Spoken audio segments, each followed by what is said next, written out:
ಹೋಗೋದು, ಏನಾಗಿದೆ, ಎಲ್ಲಿ ಭೂಮಿ ಹೊಡೆದ್ರೆ, ಎಷ್ಟು ಹೊಡೆದಾರ, ಯಾರು ಹೊಡೆದಾರ, ಏನು ಮಾಡಿದಾರೆ ಎಲ್ಲ ಕೊಡ್ತಾ ಇದ್ದಾರೆ. ಆದರೂ ಸಹಿತ ಅದು ಬೋರ್ಡಿಗೆ ಬರ್ತಾ ಇಲ್ಲ, ಚರ್ಚೆ ಆಗ್ತಾ ಇಲ್ಲ, ಅದರ ಅಪರಾಧಿ ಯಾರು ಅನ್ನೋದಕ್ಕೆ ಶಿಕ್ಷೆ ಆಗ್ತಾ ಇಲ್ಲ. ಶಿಕ್ಷೆ ಅಲ್ಲ, ಅಟ್ಲೀಸ್ಟ್ ಅದು ಕೇಸು ನಡಿಬೇಕಲ್ಲ, ಅವು ನಡೀತಾ ಇಲ್ಲ. ಏನು ಇದೆಲ್ಲ ನಿಗೂಢ 21ನೇ ಶತಮಾನದಲ್ಲಿ ಪ್ರಜಾಪ್ರಭುತ್ವ ದೇಶದಲ್ಲ ಒಬ್ಬ ಕೊಲೆಗಾರರು ಇಷ್ಟೆಲ್ಲ ಮಾಡಿದ ಕೊಲೆಗಾರರು ಯಾರು ಅನ್ನೋದು ಗೊತ್ತಾಗ್ತಾ ಇಲ್ಲ. ಎಷ್ಟೋ ಭೂಮಿಗಳು ನುಂಗಿ ಹಾಕಿದವ್ರು ಯಾರು, ಅವ್ರಿಗೆ ಶಿಕ್ಷೆ ಹೌದು ಅಲ್ಲ, ಭೂಮಿ ನುಂಗಿದಾರೆ ಇಲ್ಲ ಅನ್ನೋದು ಹೊರಗೆ ಬರ್ತಾ ಇಲ್ಲ. ದಲಿತರ ಭೂಮಿಗಳು ನುಂಗಿದಂಥವ್ರ ಹೆಸರು ಹೊರಗೆ ಬರ್ತಾ ಇಲ್ಲ. 1-2 ಕೇಸುಗಳಲ್ಲ.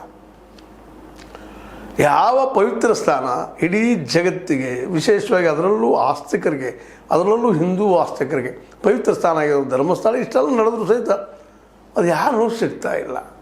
ಅದು ಮಂಜುನಾಥ ಸ್ವಾಮೀಜಿಗೆ ಗೊತ್ತು, ಅದೇ ಕಾಲಕ್ಕಲ್ಲಿ ಅನ್ನಪ್ಪ ಸ್ವಾಮಿಯವರಿಗೆ ಗೊತ್ತು ಅಂತ ಹೇಳ್ತಾ ಹೋಗ್ತಾ ಇದ್ದಾರೆ. ಅವರೆಲ್ಲ ತನಿಖಾ ವರದಿಗಳು ಮಾತ್ರ ತನಿಖೆಯನ್ನು ಸರಿಯಾಗಿ ಮಾಡ್ತಾ ಇಲ್ಲ.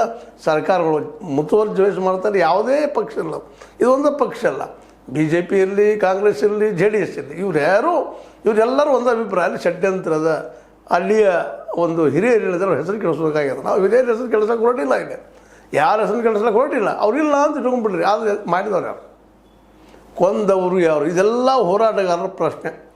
ಇವತ್ತು ಏನೋ ಆರೋಪ ಮಾಡಿದ್ರ ಮೇಲೆ ಇವ್ರ ಮೋಸ್ಟ್ಲಿ ನಾಳೆ ಜೈಲಿಗೂ ಹಾಕ್ಬೋದು, ಅಪರಾಧ ಮಾಡ್ಬೋದು. ಅದು ಇವ್ರು ಕೊಂದವ್ರೇನು? ಹೌದು, ಷಡ್ಯಂತ್ರ ಮಾಡ್ತಾ ಇದ್ದಾರೆ, ಅವ್ರ ಹೆಸರು ಕೆಡಿಸ್ತಾ ಇದ್ದಾರೆ, ಒಪ್ಪುಣು ಆ ಮಾತನ್ನು. ಆದರೆ ಕೊಂದವ್ರು ಇವರೇನು?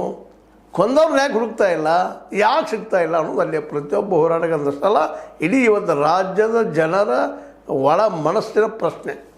ಈ ಪ್ರಶ್ನೆಗೆ ಉತ್ತರ ಕೊಡೋರು ಯಾರು, ಅಲ್ಲಿ ಮಾಡಿದವ್ರು ಯಾರು? ಕೇವಲ ಈ 6 ಜನ 8 ಜನ ಇರ್ಬೋದು, ಹೋರಾಟ ಮಾಡ್ತಾ ಇದ್ದಾರೆ, ಸಂಘಟನೆ ಮಾಡಿದ್ದಾರೆ. ಮಟ್ಟನವ್ರು ಇರ್ಬೋದು, ಜೊತೆಗೆ ಸಿಮರೋಡಿ ಅವರು ಇರ್ಬೋದು, ಇನ್ನುಳಿದವ್ರು ಇರ್ಬೋದು, ಹೋರಾಟ ಮಾಡ್ತಾ ಇದ್ದಾರೆ, ಜನರು ಕೊಡಿಸ್ತಾ ಇದ್ದಾರೆ, ತೀರಿಸ್ತಾ ಇದ್ದಾರೆ. ಅವೆಲ್ಲ ಸುಳ್ಳಂತಲ್ಲ, ಅವ್ರಿಗೆ ಬೇಕಾಗಿದ್ದು ಇದ್ರ ಹಿಂದಿದ್ದವ್ರು ಯಾರು? ಸೋಮನಾಥ್ ನಾಯಕರಂತ ಈ ಪ್ರಮಾಣದಲ್ಲಿ ಡಾಕ್ಯುಮೆಂಟ್ಸ್ ಇಟ್ಕೊಂಡು ಬೆನ್ನತ್ತಿದ್ದಾರೆ. ಪಾಪ ಇವತ್ತಿಗೂ ಅವ್ರು ಜಯ ಸಿಗ್ತಾ ಇಲ್ಲ. ಜಯ ಬೇಡ್ರಿ, ಅನ್ಯಾಯಕ್ಕೆ ಒಳಗಾದವ್ರಿಗೆ ನ್ಯಾಯ ಬೇಕಾಗೋದಿಲ್ಲ. ಯಾರು ಜಯದಿಂದ ಏನೂ ಆಗೋದಿಲ್ಲ, ಯಾರು ಗೆದ್ದರು ಯಾರು ಸೋತರು ಅನ್ನೋದು ಮುಖ್ಯ ಅಲ್ಲ ಇಲ್ಲಿ. ಆದರೆ ನ್ಯಾಯ ಸತ್ತು ಹೋಗ್ತಾ ಇದೆ. ಒಂದು ನ್ಯಾಯಸ್ಥಾನದ ಅತ್ಯುನ್ನತ ಕ್ಷೇತ್ರವಾಗಿರುವಂತಹ ಧರ್ಮಸ್ಥಳಗಳಂತ ಎಲ್ಲ ದುರಂತ, ಈ ಎಲ್ಲ ಹತ್ಯೆಗಳು, ಇವೆಲ್ಲ ಏನಪ್ಪ ಆಗ್ಯದ, ಇದಕ್ಕೆ ಪರಿಹಾರದ ದೂರದ ಮಾತು. ಇವ್ರದಿಂದ ಅದಾರೆ ಯಾರು ಅನ್ನೋದು ಇನ್ನೂ ಗೊತ್ತಾಗ್ತಾ ಇಲ್ಲ. ತನಿಖೆನೂ ಸರಿಯಾಗಿ ಆಗ್ತಾಯಿಲ್ಲ. CBI ಆಯಿತು, CID ಆಯಿತು, ಏನೇನೋ ಅದು ಎಲ್ಲನೂ ಮಾಡಿದರು. ಯಾರು ಮಾಡಿದರು, ಇದರಿಂದ ಯಾರು ಅನ್ನೋದಕ್ಕೆ ಉತ್ತರ ಕೊಡಿ.